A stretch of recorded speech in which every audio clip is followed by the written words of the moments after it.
Hello dear students and welcome to English for Palestine, grade 12. Now today we're going to start with Pupils Book, Unit 7, Period 2, Texts A and B, page 70, Reading Comprehension. Before we start, we are going to have a look at the learning objectives. By the end of this lesson, you will be able to answer comprehension questions about the text, guess the meaning of specific words, identify some references, decide whether some statements are true or false, complete specific statements with information from the text. Let's start. So, now we're going to start with text A. The first paragraph. Read the paragraph and answer the questions that follow. As we always do, you have to read this paragraph silently, and then we have questions that you are going to answer. And the questions here they are. Number 1, what does Milton School do with the future pupils? Number 2, how is Milton School different from other schools? And number 3, why do future students get an informal interview at their primary school? So you're going to start reading and then you will answer the question. So I'll give you like 2 minutes and then we'll come back to check your answers. Okay, now, so here are the questions. I think you have finished reading the text and now let's see your answers. What does Milton School do with the future pupils? And the answer is, yes, exactly. Before they join school, it holds informal interviews at their primary school. Number 2, how is Milton School different from other schools? Yes, it takes the claim very seriously. Yes, it is. Number 3, why do future students get an informal interview at their primary school? Yes, to discuss their hopes and preferences for the future. Good job. Now let's move to the next part. Now, also we have another question which is about word and pronoun references. So write what the following pronouns or phrases refer to. Now, according to your previous reading, you should be able to answer this question. Okay? So the first one, the claim. Number 2, their. Number 3, the school. All right, I'll give you 1 minute to go back to your books right now and read the text in order to answer these questions. Okay? All right. Now, let's see your answers. The claim. So, what does the word claim refer to? Okay, it refers to the claim to prepare students for the world of work. Very good. Next, their refers to future pupils. Very good. And number 3, the school. Yes, it is the Milton Secondary School. Very good. Let's move to the next part. Now, in paragraph 2 also, we are going to do the same thing. You're going to read this paragraph and we have questions on this paragraph. So I'll give you a look at the questions and then you come back to the text to find the answers. Now, the first question, what happens during the following years at Milton School? Of course, now we have in the first 2 years, in the 3rd year, and in the 5th year. The second part is find from the text words that mean the following. A, planned. B, stress. Okay, let's move back to the text. I'll let you read it for 2 minutes and then we'll come back to check your answers. Very good. Now let's see the answers. So, what happens during the following years at Milton School? What about in the first 2 years? Yes, it is. The emphasis on employment continues. The emphasis on employment continues. Very good. Now, in the 3rd year, all pupils spend a day doing work experience at a local company. That's right. And in the 5th year, great. This becomes the whole week spent with a company. Okay, and the second part, let's see the words and their meanings. The word planned. What is the meaning of the word planned? Yes, arranged. Very good. And about number B, stress. Excellent. Emphasis. Very good. Okay, now let's move to paragraph 3. And as you see, this paragraph is longer than the previous 2. So I'll give you like 3 minutes to read it carefully in order to answer the following questions. And of course, you have 2 questions here. Why aren't teachers at Milton School expected to give students professional career advice? 2, what is the purpose of the coordinated program? All right, so let's go back to the text, read it, and then we'll come back to the answers. All right, let's check your answers. Again, why aren't teachers at Milton School expected to give students professional career advice?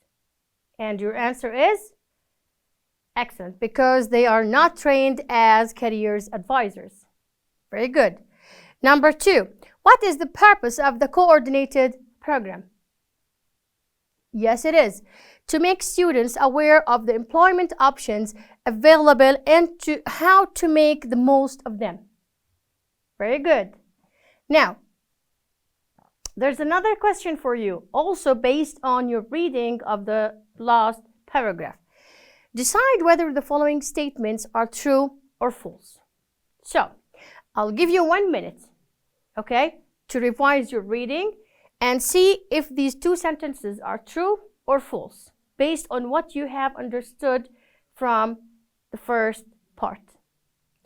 The Professional Careers Advice Program usually costs Milton School exactly $30,000.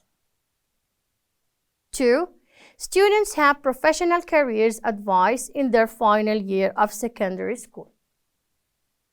So, 1 minute will be enough for you. All right, so let's check your answers. What do you think of the first one? The Professional Careers Advice Program usually costs Milton School exactly $30,000. What do you think, true or false? Yes, it is. False. Number 2, students have professional careers advice in their final year of secondary school. What do you think the answer is? Yes, it is. False. Excellent job.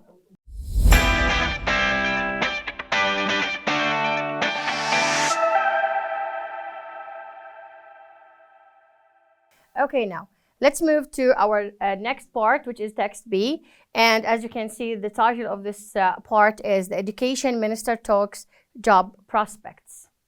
All right. Now, as you can see over here, we have this paragraph. And of course, you're going to read the paragraph and answer the questions that follow. And let's have a look at the questions. Number 1, how could students improve their possibilities in the future according to the minister? Yes. Number 2, complete the following sentences. A, it's supposed that art subjects were chosen. B, the best subjects for keeping open chances are. So, let's go back to the text, read it silently, and then we'll come back to check your answers. Okay, dear students, I think you have finished reading this text, so let's go and check your answers. So, how could students improve their possibilities in the future according to the minister? Yes. A, avoid art subjects. B, choose science or maths. Yes, very good. Now, complete the following sentences, also from the text. Number A, it's supposed that art subjects were chosen. Yes, it is, by students who had no idea what to do later. Excellent. Number B, the best subjects for keeping open chances are, yes, science, technology, and engineering. Very good. Now, let's move to the next part. As you can see, also, we have the second paragraph. Read the paragraph and answer the questions that follow. As usual, we're going to start reading this text, paragraph, and then we're going to have a look at the questions to answer them later. And the questions are, one question, all right. 1. According to some teachers and university heads, what are the benefits of the art subjects? Okay? Again, according to some teachers and university heads, what are the benefits of the arts or art subjects? Okay? So I'll let you read the text and then we'll check your answers. Okay, dear students, so let's check your answers over here. Again, according to some teachers and university heads, what are the benefits of arts or art subjects? Let's see. Yes, very good. We have A, they provide important skills and an understanding of the world and people in general. Good job. Number 2, or B, the economy depends as much on creativity as on technical knowledge. Yes, it is. All right, let's move to the next part. Also in paragraph 2, we have another question. Circle the correct answer. It would be wrong to neglect the arts. This was space opinion. Whose opinion is this? Number 3, decide whether the following statement is true or false. Okay, let's check your answers. It would be wrong to neglect the arts. This was, yes, one of the teachers and university heads' opinion. Very good. Number 3, the minister's words caused a lot of arguments. Is this statement true or false? It is true. It is true. Excellent. All right, now we are coming to our final part, which is the tasks. As you can see, we have divided this task into 2 parts. The first part talks about text A. And as you can see, we have A, write what the following pronouns refer to, and B, find in the text words that mean the following. Okay, now the second part is on text B. As you can see, A, decide whether the following statement is true or false. And number B, write what the following pronouns refer to. So this is your task for next time. Anyway, thank you for watching and we hope to see you soon. Goodbye.